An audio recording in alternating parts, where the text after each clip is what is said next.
And joining us on the phone line to further debate this is Adil Nchabaleng, who is from Transform RSA. In fact, he's the president.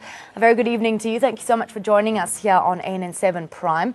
Firstly, KPMG has withdrawn all of its findings of the SARS spy unit probe. Ultimately, what do you think led to this decision? Good evening to you and all the viewers. I think the decision is quite, it was expected because KPMG has been involved previously with many other reports that were actually done.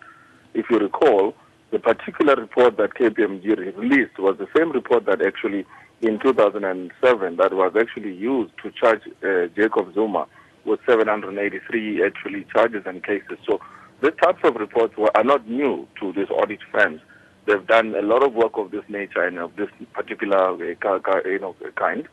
And today, for them to be coming up and saying, look, they made a mistake in one of their reports and their involvement with the Gupta family is not new. I mean, we were expecting this kind of a response whenever companies are caught with their fence down and having not actually done their work properly, and they would use scapegoats. The issue with regards to KPMG is falsifying some of the reports. Probably, if a proper investigation or an inquiry was to be done, you would find that it actually goes far deeper than what has actually just been portrayed. I know the media is currently running with the story that they are only reflecting on the aspect of monies used in order to pay back, they said money which was used to pay for, taxpayers' money which was used in order to pay for, the expenses that the Gupta family entered into and all of that. And they are citing again the Gordon SARS issue in terms of the spy unit. All of those reports, if you were to accumulate all of them, you would realize that they are only leading to one aspect, that audit firms globally have never operated with ethics and integrity.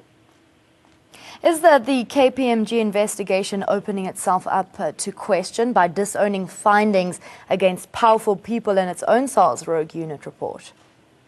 Look, it has opened itself to a huge amount of, suspicion and inquiry.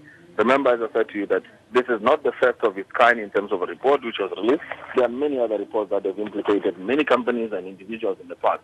And if we recall very well, the report that KPMG has been releasing and actually has been working as one of the close allies, by the way, with government, because most of the top work done within government in terms of investigation, auditing, accounting, as well as forensic has been done by this firm particularly. I mean, KPMG is one of the top 5 firms in the country and actually is one of the top 1 firm among the top 5 that has been providing this kind of services. So we're not quite surprised from a Transform RSA point of view that this is what has been happening. If you go back to historical reports that they've been reporting on and the amount of silly allegations that they've actually run, you will realize that the firm has been involved in a whole lot of suspicious activities and transactions in the past.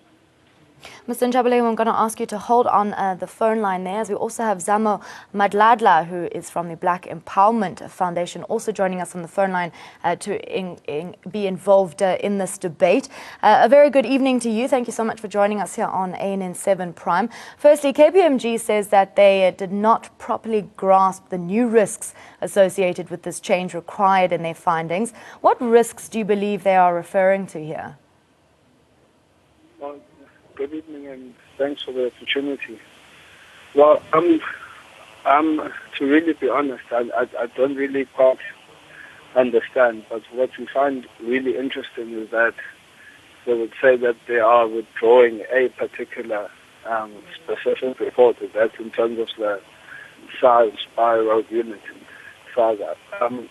Before one would say really a lot, what I would really like to find out what the opinions of CICA, the Institute of Chartered Accountants, and IRBA, the body of auditors, what they have to say on this matter.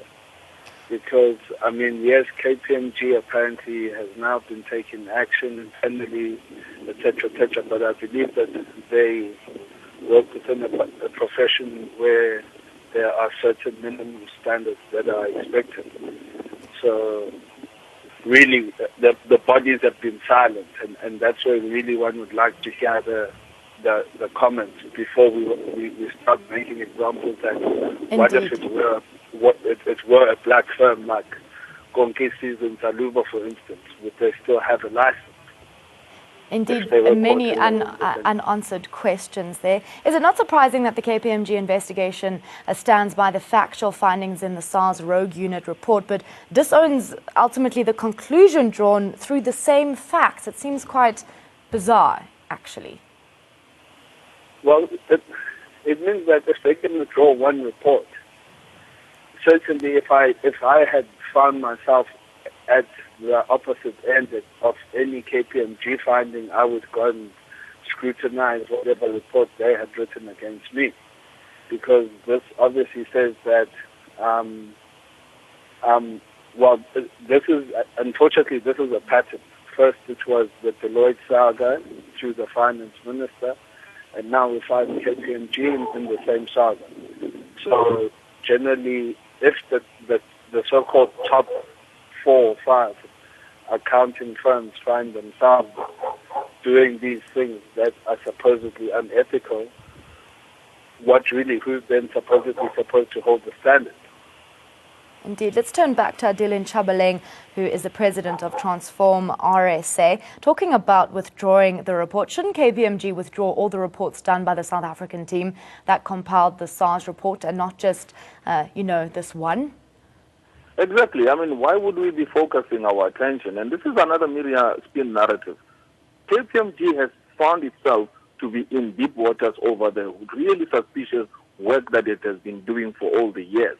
Nobody's speaking about the original damage that was done to the integrity of a sitting president right now, which is President Jacob Zuma's integrity. Remember, he was charged 783 charges, and they brought up the small charges based on a KPMG forensic report. The same report stands to be questioned on the efficacy and the integrity of KPMG's reporting and forensic work. So why are they not retrieving back all the reports that they have done? As Mr. Matala just said, that we are not interested in just hearing of an isolated spy unit report and forensic report. We want to hear what other reports that they've done and indicted people in the same process and manner. And again, this entire aspect of South African being so obsessed with a witch hunt, anything that contains the word Gupta today carries a gold medal. The media will run with it as if it's something that was entirely created out of the basis. Why would we continue the narrative of punishing one family on behalf of all the other corrupt families who are in South Africa? The Guptas, as we have said already, have already faced a lot of heat and have already faced a lot of punishment out of things that were malice as well as and unforeseen circumstances in terms of their business involvement in South Africa. The element of corruption is far deeper than what we have been told about in South Africa. So the aspect that KPMG has been involved at the heart of this matter of actually propping up cases. I mean, remember the 2006 report that they released on the aspect of charging President Jacob Zuma then, and was the same report that was used by Thabo Mbeki, the then president, to release President Jacob Zuma as the deputy president sitting. Why are people not focusing on that particular matter and saying, here we have a poor man who was actually unfairly charged, who was never even given chance and opportunity to actually reason in the day of court where his matter can actually be looked at. Today, the same firm that stands to have actually released that report which was used, today actually sitting in deep waters and is seen as a firm which was a rogue firm. So we must start then from the beginning. These auditor firms, these financial institutions, as we were saying, that the banking industry in South Africa, the food, the manufacturing cartel, and all of these other cartels that are involved, who have never been investigated. The Competition Commission has released reports on some of the highly egregious corruptions that has been done, as well as collusion in the sector as an industry. Where is KPMG's report not indicating that information right now?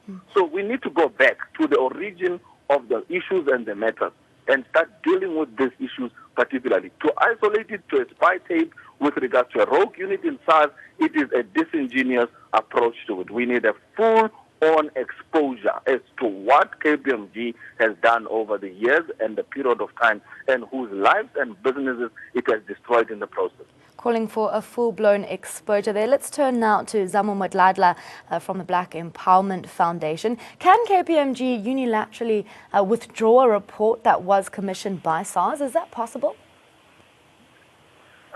Well, I suppose it is. I mean, when they write these reports, there's generally always a disclaimer and something that always allows them whatever options. But at the end of the day, I really don't believe that this should be about what KPMG should or should not do. KPMG is a professional company that operates within a particular sector. The bodies that regulate that sector should come out and tell us whether the conduct of KPMG meets with their standards or not. That is where we should really be going, and those are the people that we should be calling first up and finding out from them what is their opinion and what are they going to do about the conduct of KPMG. Not really what even KPMG itself wants to do.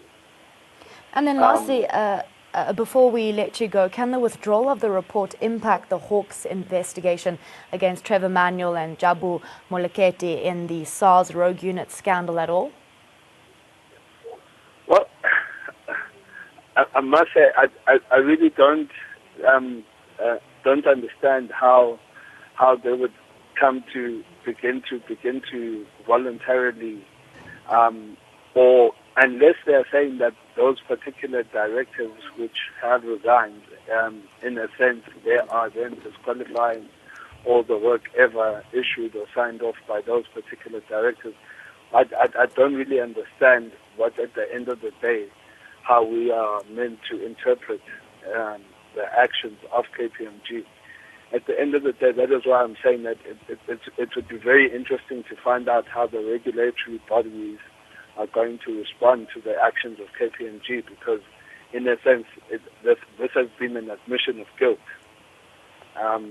So what then?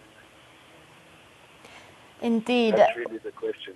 Indeed, and as Dylan Chabaleng is asking for a full-blown expose, definitely some clarification and clarity that we all need here from KPMG as well as all those involved. Time now for a short break. Unfortunately, we have come to the end of our discussion, so thank you so much for Dylan Chabaleng, who's from the Transform RSA. In fact, he's the president there. Zamo Madladla from the Black Empowerment Foundation. Thank you so much for your time here on ANN7. Time now for a short break. We'll be back with more news and updates after this.